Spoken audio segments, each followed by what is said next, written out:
Halo sahabat misterius, apa kabarnya hari ini?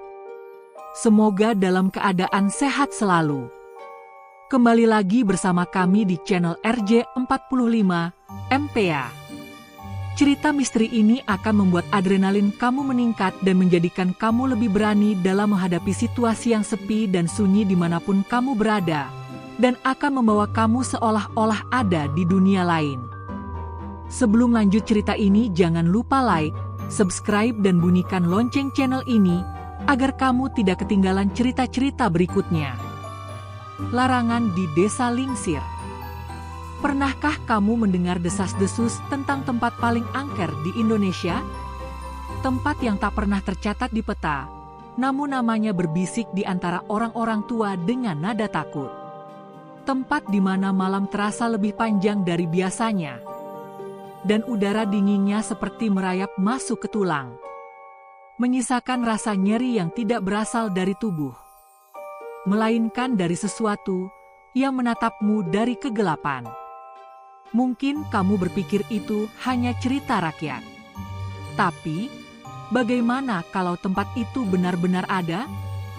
Bukan di pulau seberang, bukan di hutan belantara, melainkan, mungkin, tanpa kamu sadari, dekat sekali dengan tempat tinggalmu sekarang.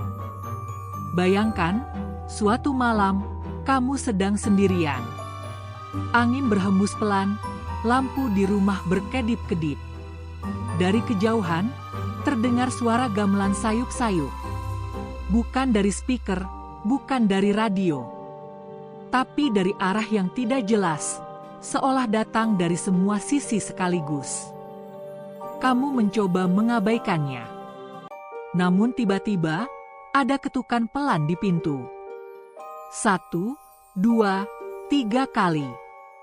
Kamu beranikan diri membuka, dan tidak ada siapapun. Hanya aroma melati yang begitu menyengat, dan kain putih panjang yang melayang tertiup angin. Padahal tidak ada angin sama sekali. Banyak orang bilang tempat itu ada di Jawa Tengah.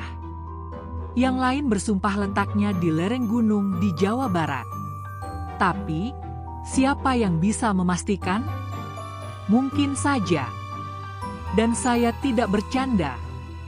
Tempat paling angker di Indonesia itu ada di dekat rumahmu.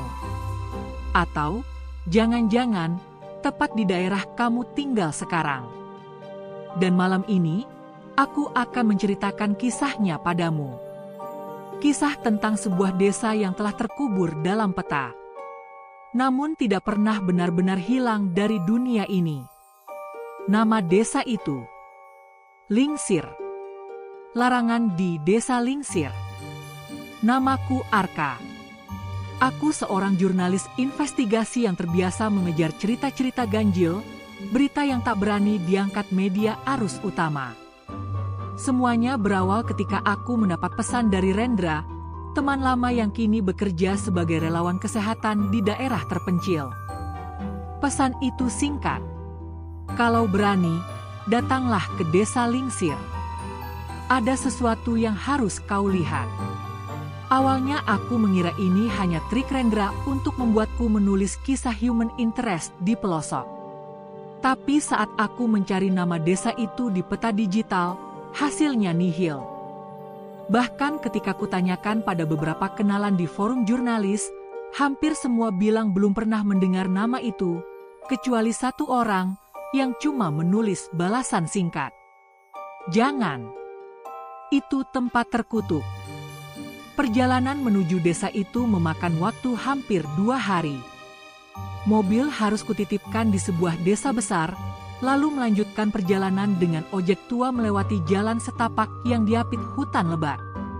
Begitu sampai di Desa Lingsir, hal pertama yang kurasakan adalah sunyi.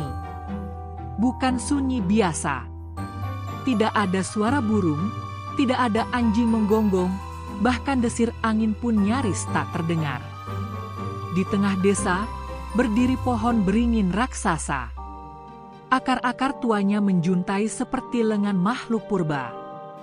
Dari beberapa cabangnya, tergantung kain putih panjang, seperti kafan, yang bergoyang perlahan.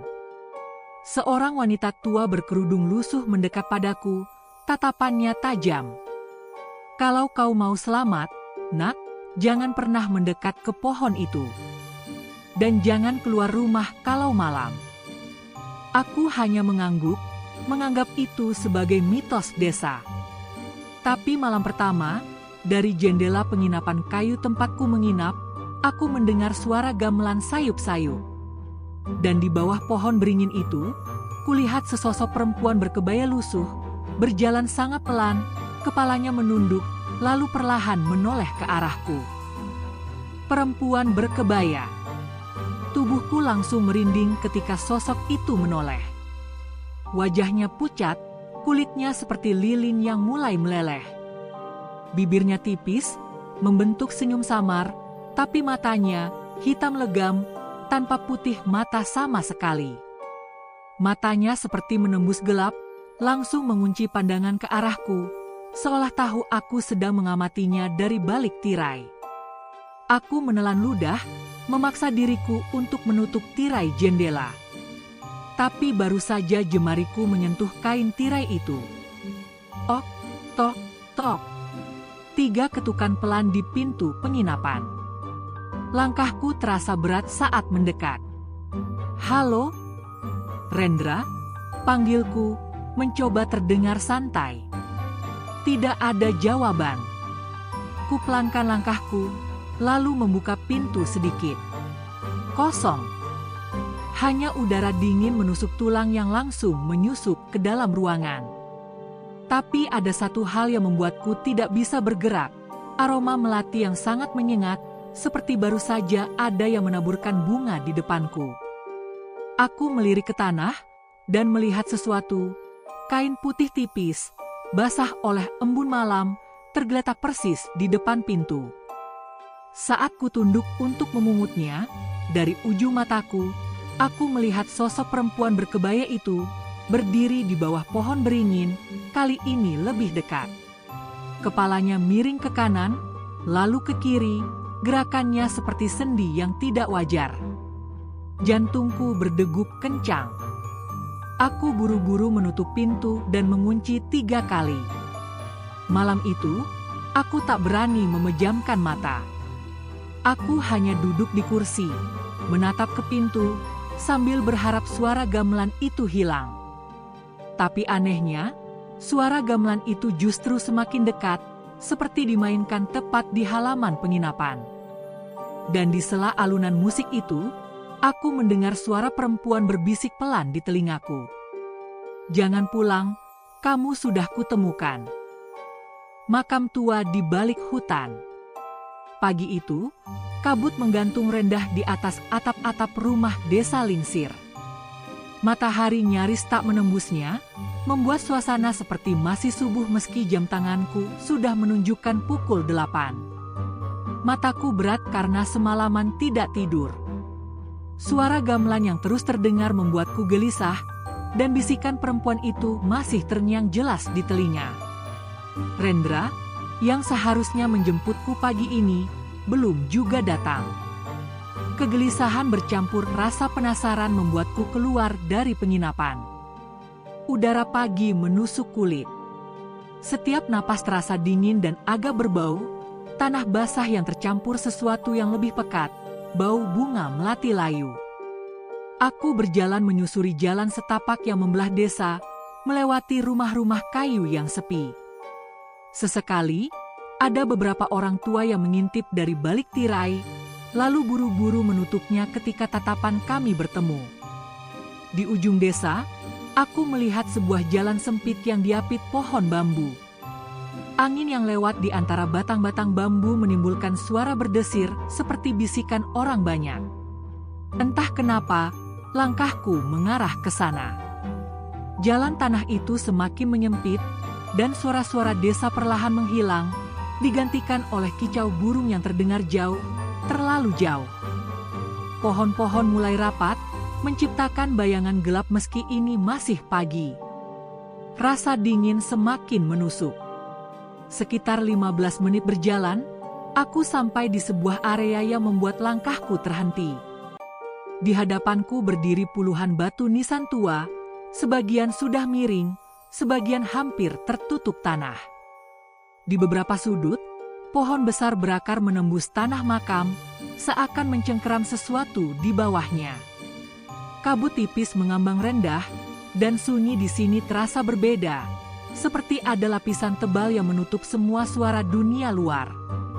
Mataku tertuju pada satu nisan yang berbeda dari lainnya.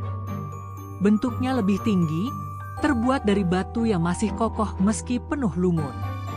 Tulisan di ukirannya masih cukup jelas. Ratna Ayu Lingsir.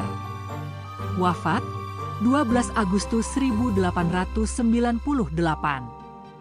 Jari-jariku menyapu permukaan batu itu, merasakan dinginnya yang menusuk kulit. Dan saat itu juga, alunan gamelan yang semalam kudengar kembali terdengar. Pelan, lembut, tapi jelas. Padahal ini pagi hari, dan aku berdiri di tengah hutan. Aku menoleh ke sekeliling.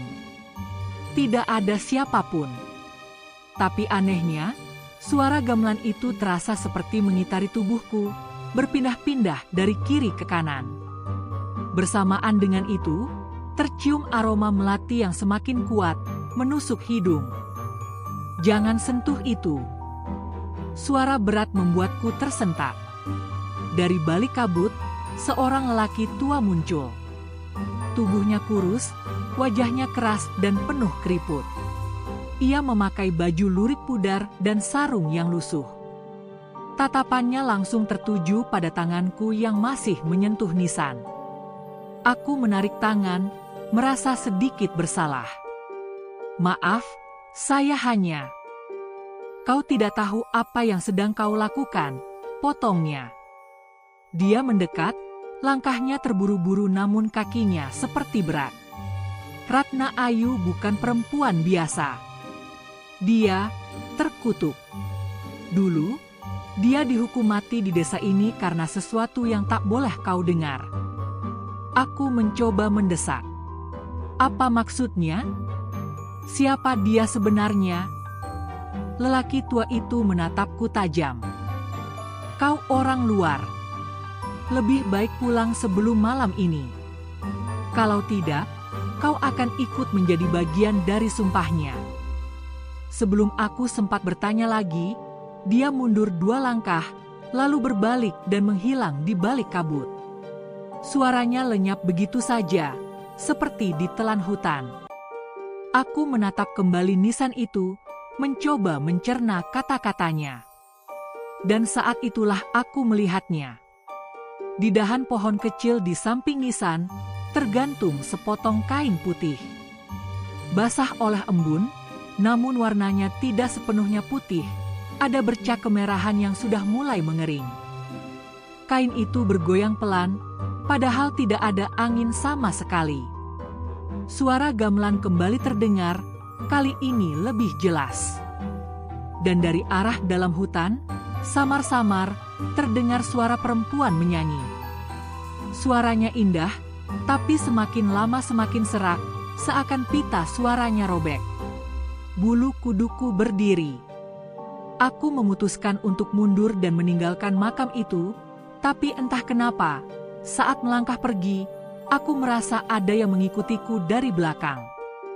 Langkah pelan, menyeret, mengikuti irama gamelan. Larangan dilanggar. Setelah kejadian di makam tua itu, pikiranku terus dipenuhi tanda tanya. Siapa sebenarnya Ratna Ayu Lingsir? Mengapa warga begitu takut menyebut namanya?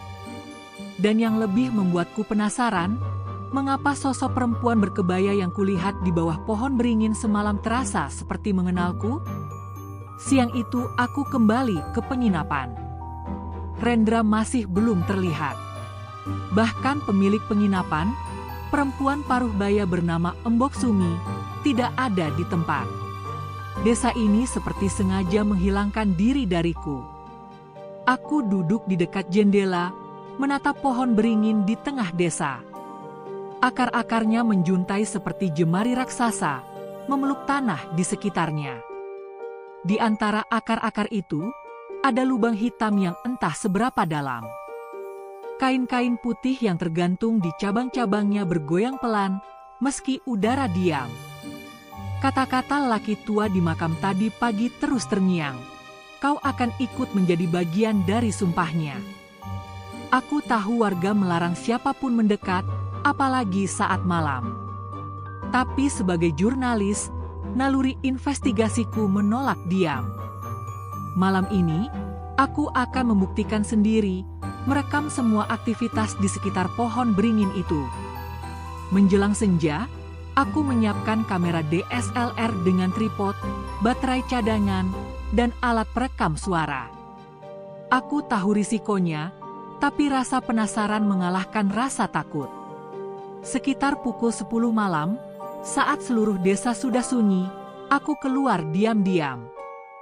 Udara malam begitu dingin hingga napasku keluar seperti asap. Langkahku terdengar jelas di jalan tanah. Saat sampai di dekat pohon beringin, suasananya aneh. Sunyi sekali, tapi tidak kosong. Lebih seperti sunyi yang penuh oleh sesuatu yang mengawasi. Aku menempatkan tripod di 3 titik berbeda, mengatur kamera agar menghadap langsung ke batang pohon dan kain-kain kafan yang tergantung. Setelah itu, aku duduk di kejauhan, menunggu. Sekitar pukul 11 lewat, kain-kain kafan itu mulai bergerak. Awalnya pelan, seperti tertiup angin. Tapi aku sadar, angin sama sekali tidak berhembus. Pergerakannya semakin cepat, lalu berhenti mendadak, seperti ada yang memegang ujungnya. Dari balik pohon, bayangan gelap mulai muncul. Bentuknya samar, tapi aku bisa melihat ia berjalan, mundur. Langkahnya pelan, menyeret, sampai akhirnya berhenti di depan kamera. Aku menahan napas. Lensa kamera jelas merekamnya. Bayangan itu lalu perlahan menunduk, dan dari gelap, terlihat wajah pucat perempuan berkebaya. Wajah yang sama dengan yang kulihat semalam. Dia mendekat ke kamera, matanya hitam legam, bibirnya bergerak, seperti mengucapkan sesuatu. Tapi tidak ada suara. Lalu, crek, kamera mati. Aku buru-buru memeriksa peralatan lain. Kamera di titik kedua dan ketiga juga mati bersamaan. Saat aku menoleh ke pohon beringin, perempuan itu sudah tidak ada. Tapi kain-kain kafan kini berayun liar, seolah baru saja dilepaskan dari genggaman sesuatu. Jantungku berdegup keras. Aku memutuskan kembali ke penginapan. Di dalam kamar, aku memutar rekaman terakhir dari kamera pertama. Gambarnya kabur, tapi di frame terakhir terlihat jelas, wajah perempuan itu memenuhi layar, menatap langsung ke arahku, bibirnya bergerak pelan. Aku mencoba membaca gerakan bibirnya. Kata yang ia ucapkan tampak seperti akhirnya. Dan tepat setelah itu, layar menjadi gelap. Pesan dari dunia lain. Pagi itu, langit di desa Lingsir berwarna kelabu. Matahari bersembunyi di balik awan tebal, dan kabut tipis masih menggantung di udara. Aku duduk di meja penginapan, memandangi kamera yang mati malam tadi. Rasanya mustahil semua kamera mati bersamaan, kecuali ada sesuatu yang memang sengaja membuatnya begitu. Aku memutar ulang rekaman terakhir yang berhasil disimpan. Setiap kali wajah pucat perempuan berkebaya itu muncul di layar, bulu kuduku berdiri.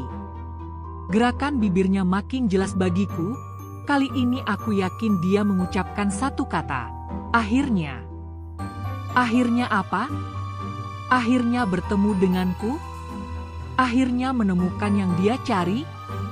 Pertanyaan itu menghantui pikiranku. Saat aku sedang merenung, Embok Sumi, pemilik penginapan, masuk sambil membawa teh panas. Dia menatap kamera di meja, lalu menatapku dengan tatapan yang aneh, campuran khawatir dan takut. "Mas Arka," katanya pelan, "kalau masih mau hidup, jangan cari tahu lebih jauh. Desa ini punya luka lama yang tidak boleh dibuka." Aku mendesah.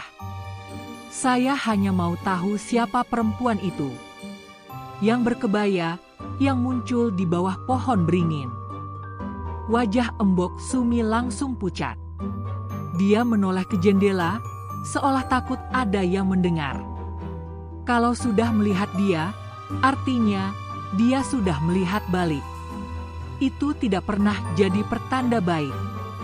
Melihat aku tidak menyerah, akhirnya dia berkata lirih, "Kalau Mas mau tahu lebih banyak, cari Mbah Wiryo di ujung selatan desa. Dia satu-satunya yang masih mau bicara soal Ratna Ayu."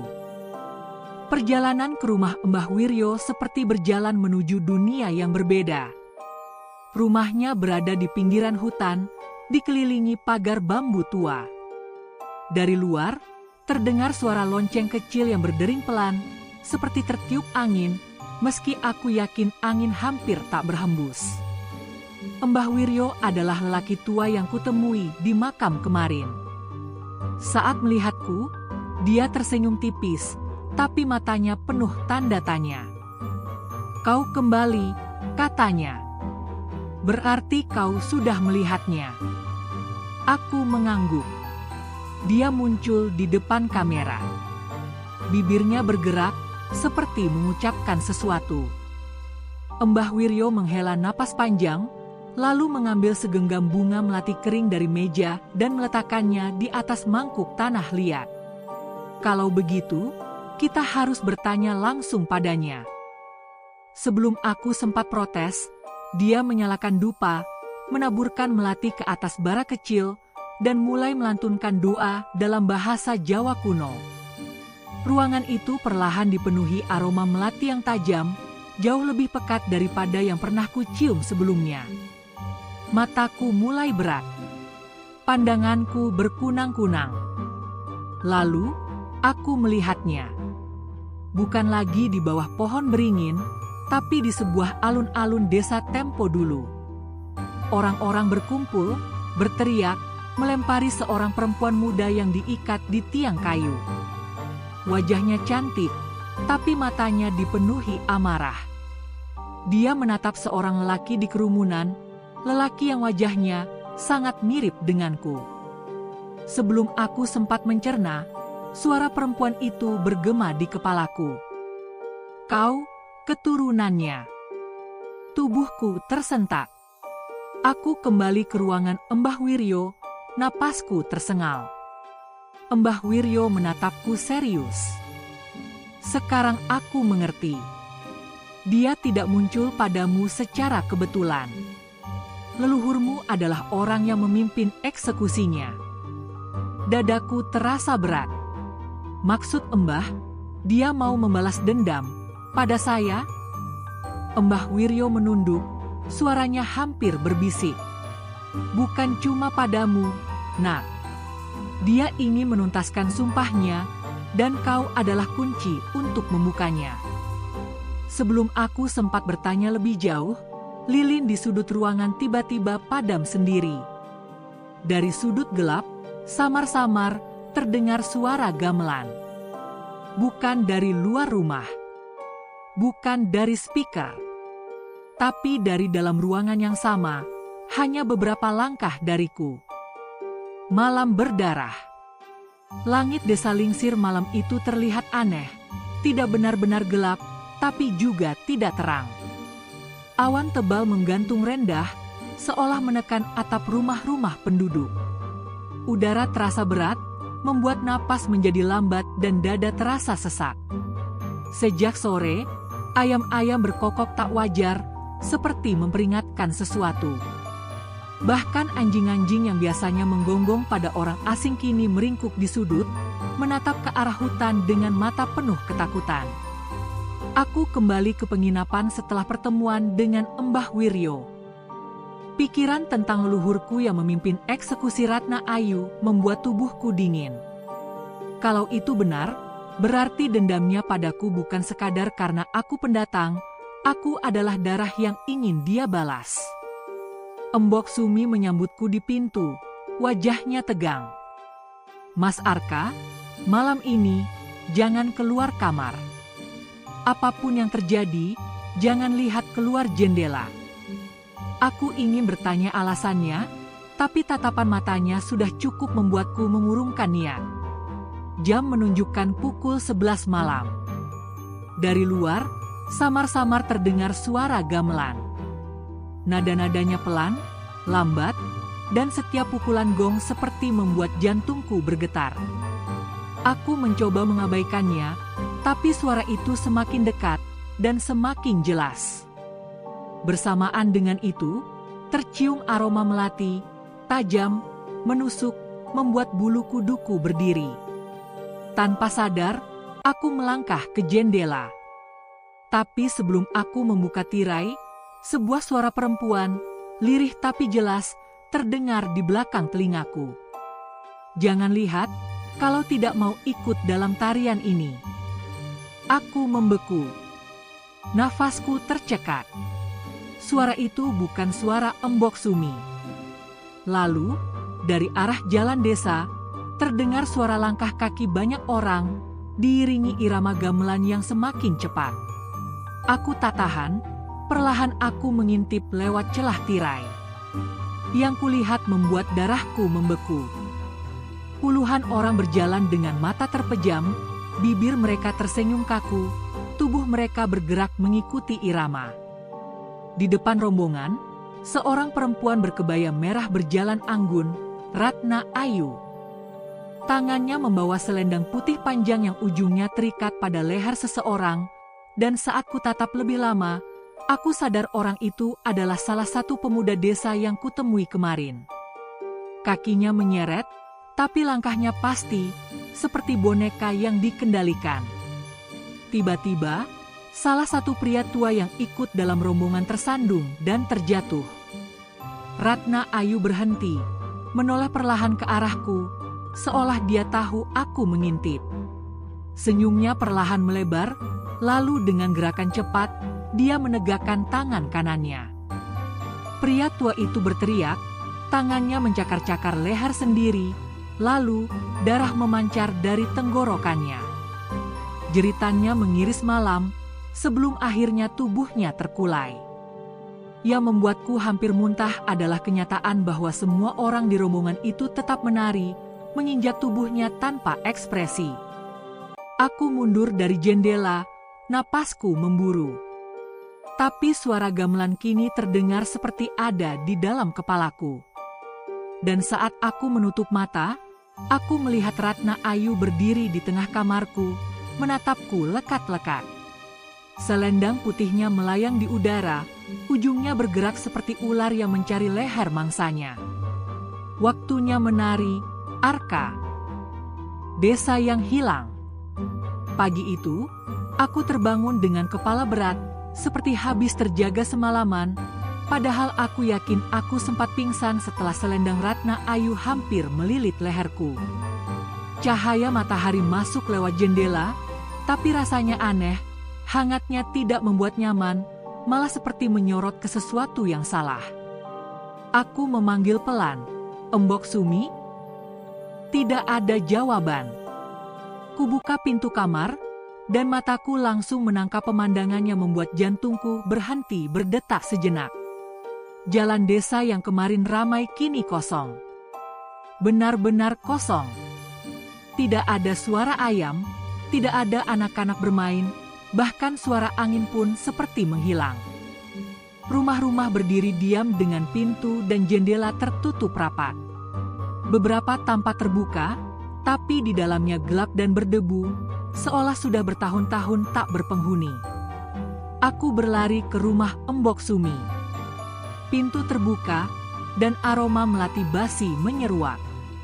Di ruang tamu, kursi rotan masih ada, kain penutup meja masih sama, tapi semuanya dilapisi debu tebal. Debu itu terlalu banyak untuk ukuran satu malam. Di meja, kulihat foto lama, foto hitam putih yang hampir pudar. Di situ ada Embok Sumi, tapi jauh lebih muda, berdiri di antara beberapa penduduk desa. Yang membuatku bergidik, aku mengenali wajah-wajah mereka. Mereka adalah orang-orang yang kulihat menari bersama Ratna Ayu semalam. Aku terus berjalan menyusuri desa. Di ujung jalan, aku tiba di balai desa. Papan namanya terlepas separuh, huruf-hurufnya terkelupas, tapi yang membuatku tercekat adalah papan pengumuman di sampingnya. Kertas kusa menempel dengan paku berkarat, bertuliskan, peringatan, Desa Lingsir dinyatakan hilang sejak 12 Agustus 1975. Tidak ada yang diperbolehkan masuk. Tanganku gemetar. Tanggal itu, tepat 50 tahun lalu. Aku mencoba menenangkan diri, mungkin ini semacam cerita legenda yang ditinggalkan begitu saja. Tapi semakin aku melangkah, semakin terasa bahwa ini bukan sekadar legenda. Di tengah lapangan desa, aku melihat jejak kaki, banyak sekali, melingkar-lingkar seperti pola tarian. Di titik tengah lingkaran itu, ada bercak gelap di tanah. Aku mendekat, menyentuhnya. Bercak itu kering, tapi warnanya merah tua. Saat aku berdiri lagi, udara di sekitarku berubah dingin. Suara gamelan pelan terdengar di kejauhan, tapi kali ini iramanya lebih lambat, seperti memanggil. Aku menoleh, dan di antara pepohonan di tepi desa, kulihat sosok perempuan berkebaya merah berdiri diam. Matanya menatapku, tapi bibirnya tidak tersenyum. Suara lirih terdengar, entah dari mana. Mereka semua sudah menari untukku, tinggal kamu yang belum. Aku berbalik dan berlari ke arah jalan keluar desa. Namun, ketika aku sampai di gerbang kayu yang semalam kulewati, kakiku terhenti. Di sana, papan besar terpaku kokoh, dengan tulisan pudar yang membuat darahku dingin. Selamat datang di Desa Lingsir. Penduduk 0. Ritual pengikat arwah. Aku terengah-engah saat berlari menjauh dari gerbang yang bertuliskan "Selamat datang di Desa Lingsir". Namun anehnya, seolah-olah jalan keluar itu menghilang. Pepohonan di kanan kiri tampak menyatu, menutup jalanku seperti dinding hidup. Aku berbalik, tapi desa itu kini berubah menjadi labirin kabut dan bayangan. Dalam keputusasaan, aku berteriak, "Tolong!" Ada yang mendengar. Hanya gema suaraku yang kembali, bergema di antara pohon-pohon gelap. Dari balik kabut, aku mendengar suara langkah-langkah pelan, kemudian suara gamelan mengalun kembali, semakin deras dan menggema. Aku merasakan getaran di tanah, seperti denyut nadi yang menghantui. Tiba-tiba, sosok perempuan berkebaya merah itu muncul di hadapanku. Matanya menyala merah dalam gelap, penuh kemarahan dan duka. Dia mengangkat tangan, lalu membentangkan selendangnya yang putih panjang, ujungnya melilit di sekeliling kakiku. "Selamat datang dalam ritual pengikat arwah, Arka," suaranya bergema tajam. "Aku butuh darah keturunanmu untuk menyelesaikan kutukan yang telah berabad." Aku berusaha melepaskan diri, tapi selendang itu semakin erat mengikat. Aku merasakan dingin yang menusuk, seperti ribuan jarum menusuk kulitku. Sosok Ratna Ayu mulai berputar, menari di sekitarku dengan gerakan yang menghanyutkan. Setiap putarannya membuat dunia di sekelilingku berputar juga. Kabut menjadi pekat, suara gamelan semakin keras dan cepat. Aku terjatuh ke tanah, pandanganku kabur. Dalam kabur itu, aku melihat bayangan leluhurku, pria yang memimpin eksekusi Ratna Ayu, berdiri di dekatku, wajahnya penuh penyesalan. Dia berbisik, "Buka mata hatimu, Arka.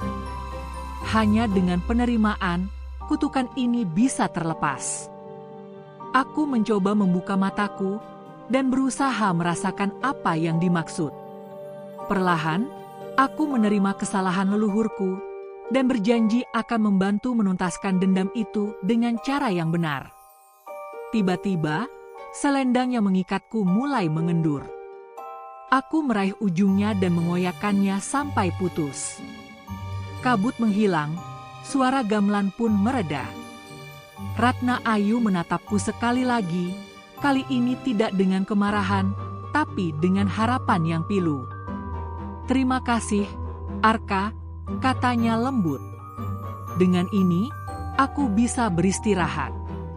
Dia perlahan menghilang ke dalam kabut, meninggalkan harum melati yang lembut dan damai.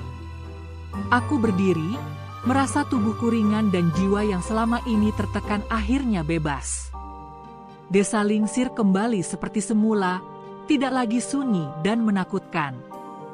Namun, aku tahu, kisah ini bukan hanya tentang dendam masa lalu, tapi juga tentang bagaimana kita menerima kesalahan dan berani menghadapi bayang-bayang gelap dalam diri kita sendiri. Jejak terakhir. Setelah ritual pengikat arwah yang melelahkan, aku merasa seolah-olah mendapat beban baru, beban yang lebih berat dari sebelumnya.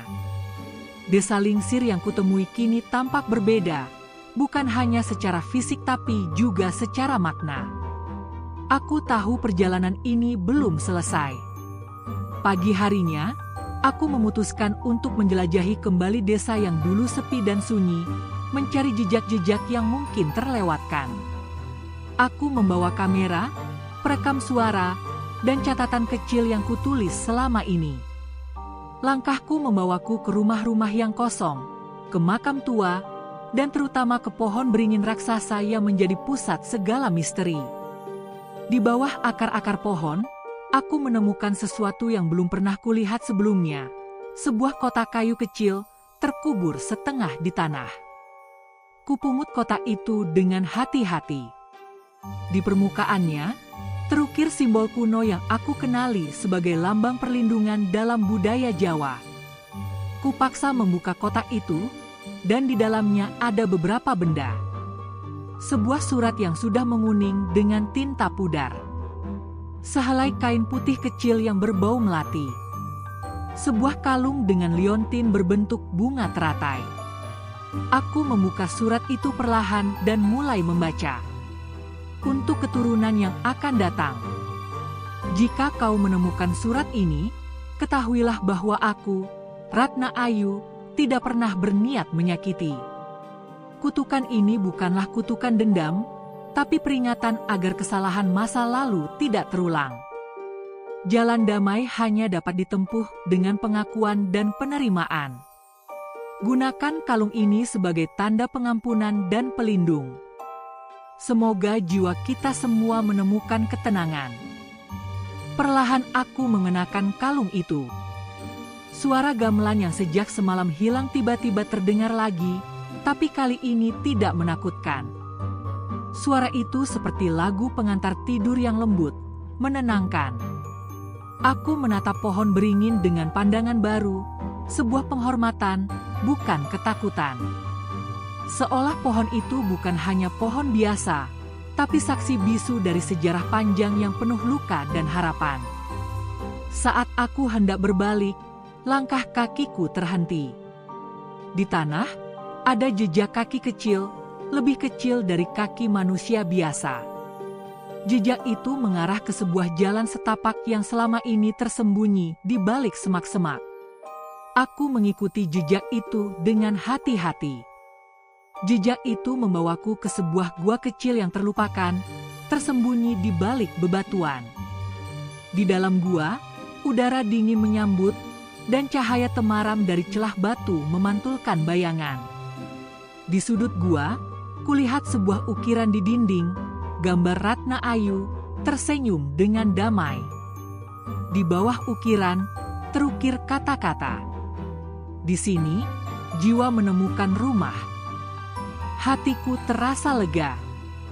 Aku tahu, ini adalah jejak terakhir yang menunjukkan bahwa kedamaian sejati kini sudah di depan mata. Kebenaran tersembunyi. Setelah menemukan gua kecil itu dan membaca pesan terakhir Ratna Ayu, aku merasa seluruh perjalanan ini menemukan titik terang. Namun, Ada satu hal yang masih mengganjal di hatiku. Bagaimana sebenarnya cerita ini bisa sampai ke telingaku, dan kenapa aku yang dipilih untuk menghadapi semuanya? Kembali ke penginapan, aku duduk termenung dengan kalung perlindungan masih tergantung di leher. Malam turun pelan, membawa suasana hening yang berbeda dari malam-malam sebelumnya. Tidak ada suara gamelan, tidak ada bisikan perempuan berkebaya. Aku membuka catatan yang selama ini kutulis, menyusun semua fragmen cerita yang kutemui. Seiring lembaran demi lembaran kubaca, sebuah pola mulai terlihat. Ternyata, leluhurku bukan hanya tokoh yang memimpin eksekusi Ratna Ayu, tapi juga orang yang menuliskan sejarah tersebut, menyimpan kisah ini dalam catatan rahasia keluarga yang selama ini tak pernah kusadari. Surat-surat tua dan dokumen-dokumen yang kubaca mengungkapkan bahwa Ratna Ayu sebenarnya adalah seorang perempuan bijaksana dan penyembuh, yang dituduh palsu oleh penguasa desa karena iri dan takut akan kekuatannya. Kutukan yang dikenakan bukan semata dendam pribadi, tapi bentuk peringatan agar keadilan ditegakkan dan kesalahan masa lalu tidak terulang. Aku menyadari, perjalanan ini bukan hanya soal arwah yang gentayangan, tapi tentang bagaimana kita menghadapi sejarah dan menerima kebenaran, seberat apapun itu.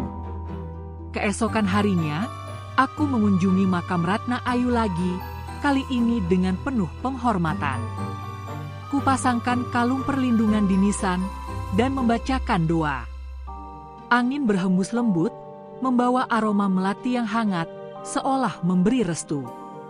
Aku tahu, kisah ini bukanlah akhir, tapi awal baru, awal dari pemahaman bahwa masa lalu harus dihargai agar masa depan bisa lebih baik. Di perjalanan pulang, aku melihat desa Lingsir tidak lagi sunyi dan misterius. Sekilas kulihat bayangan perempuan berkebaya, bukan dengan wajah menakutkan, tapi penuh damai dan senyum. Dia melambai, kemudian menghilang di balik pepohonan. Aku tersenyum, dan dalam hati berjanji untuk menjaga cerita ini, sebagai pengingat, sebagai pelajaran, dan sebagai penghormatan untuk jiwa-jiwa yang pernah terluka.